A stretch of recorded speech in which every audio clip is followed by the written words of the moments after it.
Hey everybody, welcome to Q&A video number 40. Make sure to keep asking questions. Doesn't matter about they can be about anything.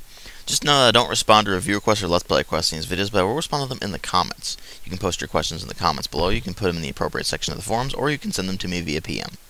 Anyway, let's start today with a question from Fusion Gamer Elite. Have you ever been to a gaming convention? If so, how was the experience, and if not, which would you attend and why? Unfortunately, I've never actually been to a gaming convention. I've wanted to go, but they've been out of my way, and they've been more than I could afford at any given point. So, if I was going to go to one, I would go to PAX. And that's because they have all the stuff on the floor playable for the most part. Unless it's in a state where it's just not a playable build yet. And that's where the public can really get their hands on various games and see what it's like going into them and how they're going to probably be when they turn out in the later release date or something like that. So yeah, I'd go for PAX, and that tends to be the more consumer-friendly show than a lot of other ones. Plus, it's one of the only ones I can actually attend because it's one of the very few that's within a reasonable distance of where I am. Let's put it that way. Anyway, next one is from Vengeant95. Would you prefer to have a very vast audience, at, for instance, 10,000 plus, or keep it somewhat like this to make it easier to talk to your fans and such?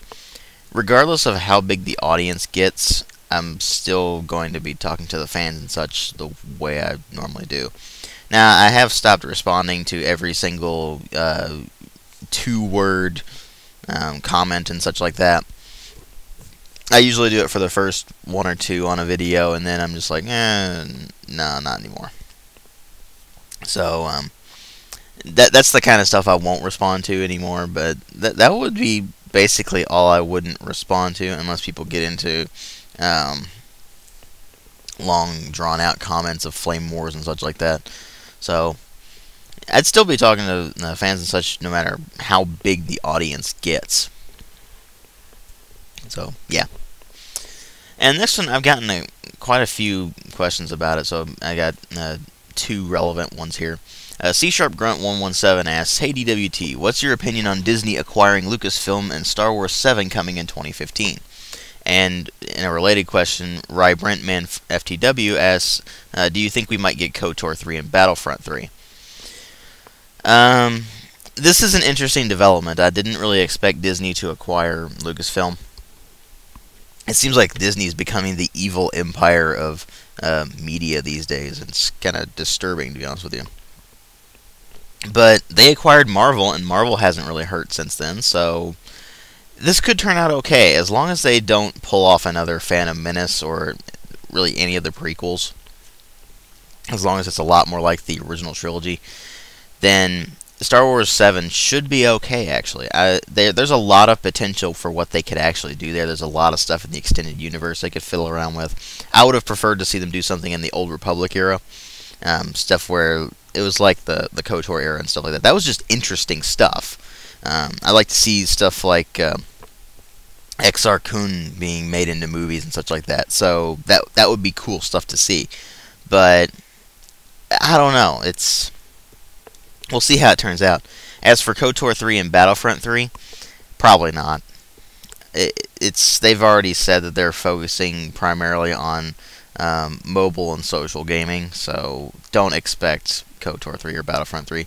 Those have already been canceled for a very, very long time, just from LucasArts' end, so it's very unfortunate. But maybe we'll get one eventually, but I very highly doubt it. And Battlefront 3 especially, since Pandemic no longer exists. Next one is from Whiteblade9999. What do you think of this recent surge in Golden Era developers doing Kickstarters for new games? I think that there's a lot of them all at once, and that's kind of a problem, but at the same time not. I know that sounds weird. My worry is that some of the projects that have really good intentions and such like that won't get funded.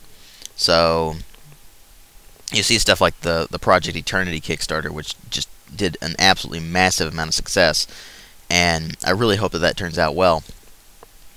But there's also other projects that could be really, really good, and they might not get funded. I mean, there's one for a re-release of Shadowgate with completely HD graphics and new puzzles and everything. So stuff like that might not get funded in favor of something else. That's not really my only worry there, and that people are a bit turned off by Kickstarter.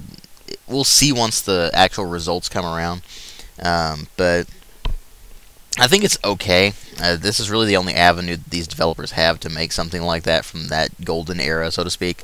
So, yeah, that could actually turn out okay. We'll see.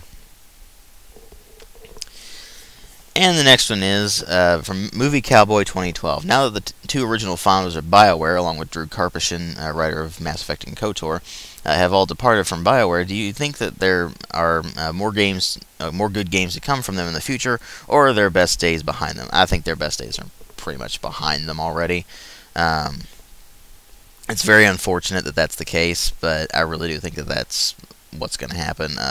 I worry about Dragon Age 3 partly because I'm not going to get it. It's Origin requiring, I'm sure. And it runs on Frostbite too, because EA is forcing that on everything now. But really, yeah, they're pretty much gone. They've been on the downslope ever since Dragon Age 2. I mean, don't get me wrong, I really like Dragon Age 2, but it did have problems, and I was willing to overlook those problems as just mistakes. But then they repeated them in Mass Effect 3, and it was just like, yeah. So, yeah, I have serious concerns about the future of BioWare and whether they're even going to be viable in the future. And whether they're going to turn out the way, like Origin Systems did, for instance. Where they just got absorbed into the EA conglomerate and just dissolved.